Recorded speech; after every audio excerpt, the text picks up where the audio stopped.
ئەم جارە خەڵکیە چنە بەهەش بەچی شێوازێک لەسەر شێوەی یوسف عەلەیهی سەلام لە جوانیا وەکو یوسفن. تەمان یوسف نیمەی جوانی دنیا دریاوە پێ، نیمەی جوانی دنیا. بەڵام ئەوە بزانن پێغەمبەری خوا لە یوسف جوانتر بوو عەلەیهی سەڵات وسەلام. پێغەمبەر خۆمان لە یوسفی جوانتر بوو عەلەیهی سەلام. ولەسەر دڵی کێین رجل واحد، کێ ئەو ڕەجولە؟ ئەیوب عەلەیهی سەلام. قەلبێکی بۆ خوا سڵحاو، قەلبێکی شاکر، قەلبێکی ساغ و پاک لەسەر دڵی ئەیوب، لەسەر جوانی یوسف عەلەیهی سەلام وەکو مانگی چواردە دەم و چاو ڕوخسانمان. و لەسەر شێوەی باوکمان ئادەم عەلەیهی سەلام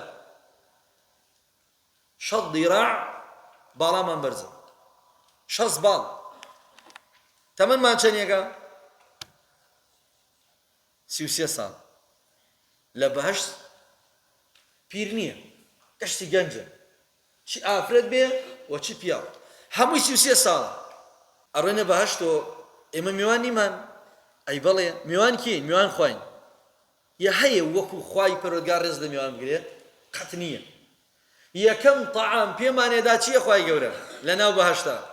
پێغەمبەری خوا فەرمی عەلەیهی سەڵات وسەلام ئەوەل طەعامی ئەهلی الجەنە زیادەت کەبەدی الحوت.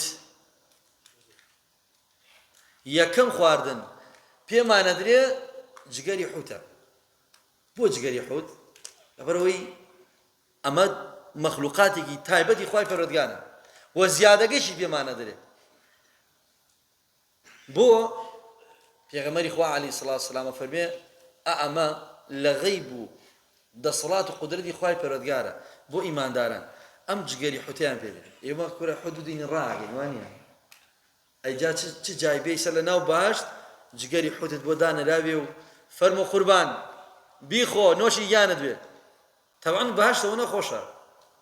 لە بەهەشت مردن نییە. یا ئەهل الجەنەتی خولود فەلا مەوت. ئەی ئەهلی جەنەت بڕۆنە بەهەشتەوە فەلا مەوت، ئیتر مردن نییە، قەت نامرن. عیبادەتیش نییە. ئەی نوێژ، ئەی زەکات، ئەی تەراویح. کورە نوێژ مامۆستا بەس نوێژەکە درێژ کەرەوە. ئەمە بەرەمەگەیەتی با درێژ بێ. با هەرسم لە خەو بڕۆم بۆ نوێژەکانم بەیانیان تایبەت. با عیبادەت بکەم. لە بەهەشت نامێنێ عیبادەت. عیبادەت چییە؟ بەس سوبحان الله والحەمدولله هەرەوەی. هاي لە مەجلیسی کێ؟ مەجلیسی پێغەمبەرگیان عەلەیهی سەڵات وسەلام. بەهەشتەوە نەخۆشە. لە بەهەشت تەنگاوبوو نییە، میز و پیسایی نامێنێ، تف نامێنێ، بەڵغەم نامێنێ، هەموویە بێتە ئارەق، ئارەقەکەیش بۆ میسک و عەمبەری لێت. لە بەهەشتا پیاوەکانیش ڕیشیان نامێنێ. بەڵام لەسەر ئەوەی کە عوزرت نییە و گشت بەیانێ ڕیشە تاشی بەخوا عقوبا درێی، بەخوا عقوبەکەت هەیە. بەڵام لە بەهەشت ئیمانداران ڕیشیان نامێنێت، پیاوان. پێغەمبەری خوا فەرمی عەلەیهی سەڵات وسەلام پیاوە هەیە لە ناو باخ و بێسان خۆی تێی موڵکەکەی ئاوا 70 ساڵ شانەداتەوە وەلای ڕاست. 70 ساسەی موڵک و باخ و واخا دەگەیەکە. ئەم جارە ئیراکیش نایە، ئەم جا وەم لاسەی ئەم لایەکە 70 ساڵ. و فەرمێ کاتێ ڕۆنە ناو بەهەشت ئەگەر ئافرەتەکانیان ساڵحە بن و گوێڕایاڵی پیاوەکانیان بێتن و لە قسەیاندا نەچێتن و چاکەکار بێتن، ئەگەنە یەک لە ناو بەهەشت پێغەمبەری خوا فەرمێ 70 ساڵ باوشەکە نێگە. بۆ چونکە فیراقی زۆر کەوتە دەبینیان قەبر و قیامەت و ئەی سەردانیکردن هەیە. ئەرۆڵا سەردانیش هەیە. ئەچم ماڵ هاوسیەکەم، ئەچم بۆ لای دایکم باوکم، چونکە بەهەشتیش في الجنة 100 درجة. پێغەمبەری خوا فەرمی عەلەیهی سەڵات وسەلام بەهەشت 100 دەرەجەیە، 100 قاتە. بۆ گوێرەی تەقواکەت بەرزە کردیتەوە. ئیتر بزانە تو تەقواکەت تو خۆ چۆنە، هی دایکت چۆنە، هی باوکت چۆنە، هی ناوسێکەت چۆنە، ئاوا قات قاتە. ئەتر چۆنە ڕۆم بۆ لای یەک ئەڵڵاهو ئەعلەم چۆنە ڕۆین. و پاشان پێغەمبەری خوا فەرمی عەلەیهی سەڵات وسەلام کەسی وا هەیە ئەڵێ ئەی عەبدەکەم خوای گەورە پێڵێ چیت گەرەکە؟ ئەڵێ خوای وەڵا حەزما لە بێستان و باخ و باقات.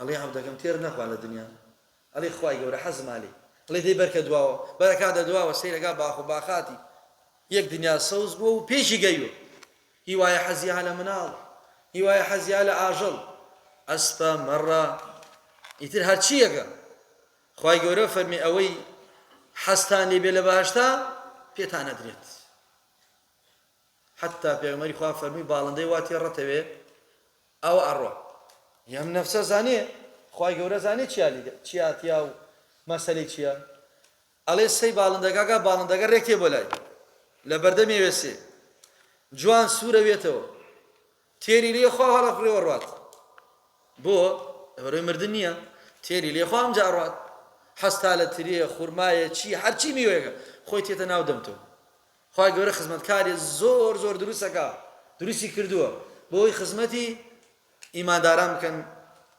لە ناو بەهەشتا لە بەهەشت پێغەمبەری خوا فەرمی عەلەیهی سەڵات وەسەلام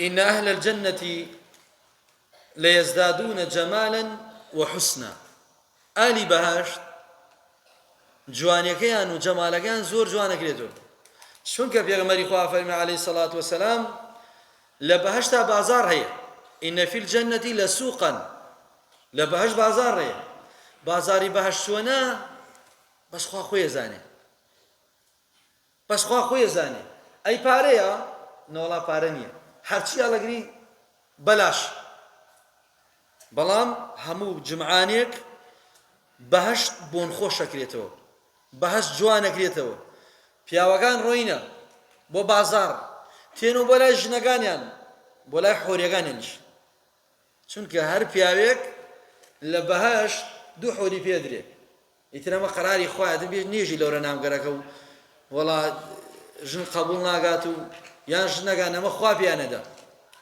بۆتان نییە ڕێگری بکەن لەورە وەکەوەی دنیا ئەمە هەر کەسێک بمرێ هەر لە بانجێگەی بمرێ و ئاهل باش بێ دوو حۆری پێدرێ ئەگەر کەسێک شەهید بێ 70 حۆری پێدرێ حۆریەکانیش پێغەمبەری خوا فەرمی 70 بەرگا لە بەریانە ئاو بخۆنەوە شتێ بخۆنەوە لە قوڕیان دیار دەچێتە خوارەوە ئەوەنە ناسک و جوانە ئەمە بۆ پیاوە ئیماندارەکان دانرێت کاتی ئەچن ئەم پیاوانە و ژنەکان ئەڵێن ئەی پیاوەکە زۆر جوانە بیتە وەڵا ڕۆیشتی وان نەبی جاتر جوانترۆ بیتە پیاوەکان شەمە وەڵا ژنێکی وە جوانترۆ بیتانە تەمەن کەسیش نابینن لە غەیری پیاوەکانی خۆیان زیاتر